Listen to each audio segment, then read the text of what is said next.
Blackstone has gone from a major but silent player in the world economy to a corporation beamed into the limelight against their very wishes. For years, millions of people have slowly been priced out of their own homes, told that this was simply unavoidable and the result of whichever party you happen to oppose. But over the last 12 months, suddenly the true cause has revealed itself in the name of trillion-dollar corporations like Blackstone. There are real legitimate examples of Blackstone and their subsidiaries and other institutions buying up entire subdivisions of homes with a single phone call, which then simply precedes sky-high rents and families simply being incapable of ever fulfilling the American dream and owning their own homes. And for most of this process, Blackstone had appeared to be on the winning side, swallowing up more and more assets until they were officially a $1 trillion firm. But more recently, things have started to go awry, and now Blackstone isn't even on the back foot. They're now on the brink of collapse, with a long-sustained bank run crippling their finances as the housing market enters a downturn the likes of which we have never before seen in history, not even during the global financial crisis and subprime loan crisis of 2008. It's difficult to hear this news and feel sorry for these corrupt firms, and frankly, we shouldn't feel sorry for them, but we should be wary of what is to come next, because the result is not going to be pretty for you and I. And if you want to see all the really deep secrets, make sure to sign up to my free email newsletter,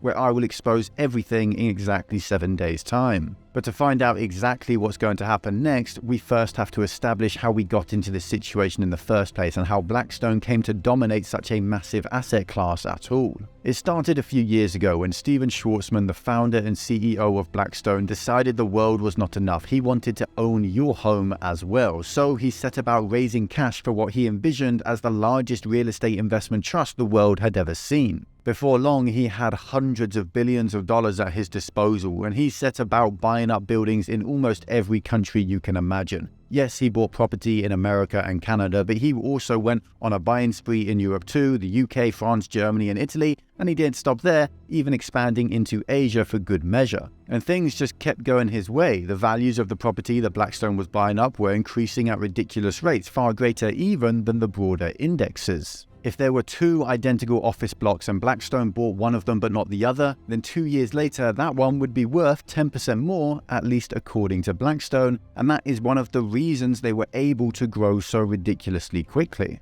They decided how much their assets were worth, so when they went to a bank and asked for another $10 billion to buy up more property, they were asked how much their assets were worth, and they said whatever number landed them the biggest check right into their bank account. And this is what allowed Blackstone to dominate not only the office market or light industrial market or even the multifamily market, but the single-family home market too. Because Blackstone wasn't content with owning as many big buildings as possible, they wanted to own all the little ones as well, and that meant buying up your homes. They would walk into a market, wave around a check for $50 million and buy every single home around. Sometimes they would literally buy entire subdivisions of homes before they even reached the open market, making it literally impossible for local people to buy their own home. After all, what can an ordinary person do? They can't buy a home in cash, let alone within a week of agreeing a deal, and they also can't afford to pay 20% above market rates and waive all contingencies. Now, once Blackstone bought up these homes, they simply wrote down on their balance sheet that the homes had now increased in value so they could get even more cash and buy up even more homes. It became a vicious cycle of crony corporatism and corrupt accounting rules designed to allow these trillion-dollar corporations to dominate the world, but people started to notice. Videos like this one here started to be released, and suddenly the public was aware as to what was happening, and they weren't happy.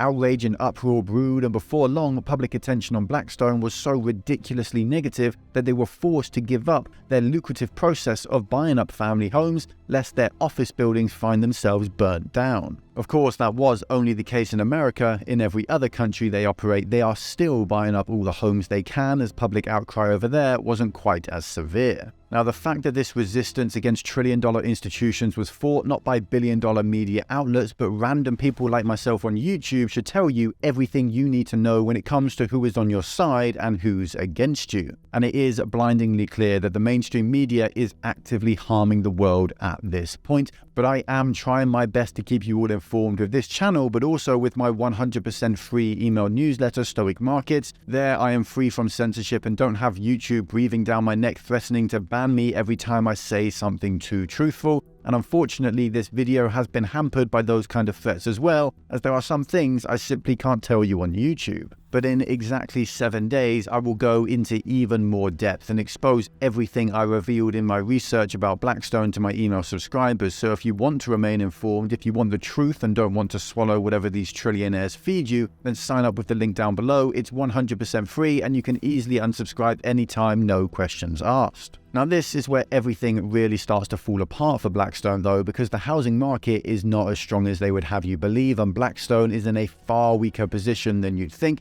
and I dare say they even might be one of the largest collapses we'll see over the coming years. You see, this empire that they've built, it's all built on cheap debt and rising house prices, but those rising house prices have disappeared, as has the cheap debt, so it's all falling crashing down. And you may not even realize it yet, but the housing market crash is already here. It's a crash in the property sector though, so it takes a long time to play out, and it doesn't feel like a crash yet, but believe me, it will, because the data suggests this is going to be the biggest one in history. In almost every single major city across the US, home prices are dropping off in stupidly fast fashion. Over the last 6 months, and according to data from the Federal Reserve, the American government, who have every reason to try and manipulate this data to make it look better than it is, house prices are falling faster than you would believe. The Case-Shiller Index is a measure of housing prices considered to be the gold standard in the US, and it shows. The St. Louis Federal Reserve's very own data says that home prices topped out at 308 on the index, and they're now sitting at 293 just 8 months later, a decline of 5%. And as for data on the actual nominal house prices, it's only updated quarterly, and we've yet to see what the second 3 months of 2023 brought us, but the first quarter prices fell by 6.5%. That is an insanely quick decline for a housing market to see, and if you don't believe me, all you have to do is look at the data on these exact same measures during the housing crash throughout the 2000s. For the Case-Shiller Index, this decline in 2023 is far steeper and more aggressive than we saw at the beginning of the housing crash in 2006, and as for actual housing prices according to the Fed, well, it's not even a question of how aggressive this drop has been, as it completely blows 2006 out the water. But that is just data from the Fed, from an organization that during COVID saw its most senior members manipulate the stock markets to make themselves rich, and who lied to the entire world about inflation for months on end. What does the data from the free and public market suggest for this housing market? Well, it's even worse. Redfin have leagues of data on housing prices, and they get this information out to the public far quicker than anyone else because they have competition as their main driver. And according to Redfin, things are bad. In LA, average house prices are down from $1.05 million to $980,000, a drop of almost 7%. In Las Vegas, prices have fallen from $435K to $395, a drop of over 9%. And in Boise, Idaho, prices have fallen from $585K to $458, an insane drop of almost 18% over the course of about 1 year. But I hear what the critics are saying already. I know the comments being written down below. These are the bubbliest of bubbles, and these are the areas that saw the biggest runs up in housing prices, so of course they're dropping faster. But unfortunately, that argument doesn't hold any water, because almost every single city in the United States is currently seeing its home values drop by massive amounts. Little Rock has seen prices fall by 10%, Omaha has seen prices fall by 4%, Memphis prices are down by 14%, and St. Louis prices dropped by 13%, and you can check all this data for yourself. It is all 100% public on the Redfin website, and I challenge you to find me even one city that has not seen prices decline over the last year, because everywhere is in a slump, and has already established a slump even more aggressive than we saw during the subprime loan crisis. And this is ultimately what is leading to the slow but sure decline of Blackstone. They own so much of this real estate, and it's all falling in value, and their investors know that this is a problem. In fact, Blackstone's investors have been running for the fire doors for 5 straight months at this point, trying to take their money out. And I say trying for a reason, because they aren't succeeding. As this is a REIT and the assets are physical properties, so liquidity is never brilliant, and Blackstone have it written into their contracts with their investors that they don't have to give people their money back when they want it, so they simply haven't. They have bolted their doors shut and buried their heads in the sand, hoping the problem will go away, as we essentially see a bank run take place for months on end. And I say that without hyperbole, as this first started back in November of 2022, and it's now been occurring for 5 straight months. And despite this fact and the sheer duration and size of this crisis Blackstone is suffering from, reporting from the mainstream media is borderline non-existent, and if you have heard about this sustained bank run already, well, it probably came from one of my previous YouTube videos or even my email newsletter. But the Blackstone crisis doesn't even stop there, because not only is the bank run hurting their ego, but they are starting to default on their loans as well, showing just how fragile this entire company is. Blackstone a few months ago defaulted on a $562 million bond that's backed up by a huge portfolio of European stores and Finnish offices. They sought an extension on their debt because they realized they were incapable of actually paying out what they owe, but bondholders decided not to allow it to call Blackstone's bluff and to try and make them pay immediately, as they are legally required to. But the problem is, Blackstone can't pay it because they don't have any money left. As we would expect, Blackstone are pretending this is a non-issue and that this debt relates to a small portion of their portfolio, and that they're disappointed that the servicer did not advance their proposal, which reflects their best efforts. Essentially, they're trying to gaslight the world into thinking they don't have any problems, but the truth is finally starting to get out and it doesn't look good at all. And then a month after it emerged that Blackstone defaulted on that loan, we then saw them default on 2 more. How big are these 2 other bonds? Well, one is based on New York apartments and is worth $217 million, and the other is based in Las Vegas and is worth $325 million, meaning Blackstone is experiencing a mortgage crisis as we speak that is already larger than $1 billion, and it's only just getting started. Oh, and by the way, you won't see anything about these 2 defaults on mainstream media, because not a single legacy outlet, not Bloomberg, CNBC, Fox, CNN, or any mainstream media outlet outside of the US has decided to even alert their users or readers as to what is going on,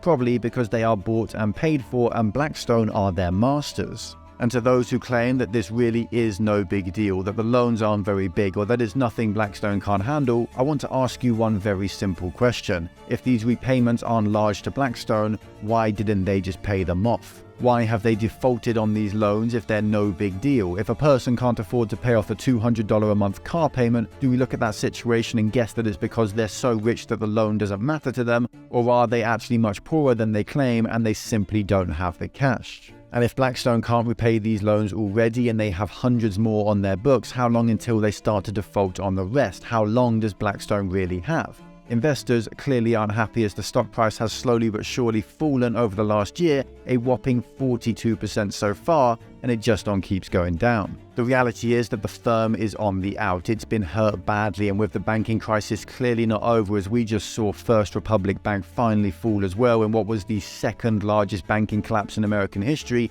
problems are still very much apparent. And I know it's a little bit tedious at this point, but the mainstream media are seriously trying to hide this from you, so if you want to remain informed about the biggest financial institution collapse in human history, then subscribe to my 100% free email newsletter, Stoic Markets. In exactly 7 days, I'll be going even more in-depth on Blackstone and their problems, and I'll reveal everything I can't say about this firm in this YouTube video today, lest I get demonetized and banned by YouTube. The newsletter is 100% free, and you can unsubscribe anytime you want, so just click this button here, or watch this video here if you're curious how BlackRock fit into this all.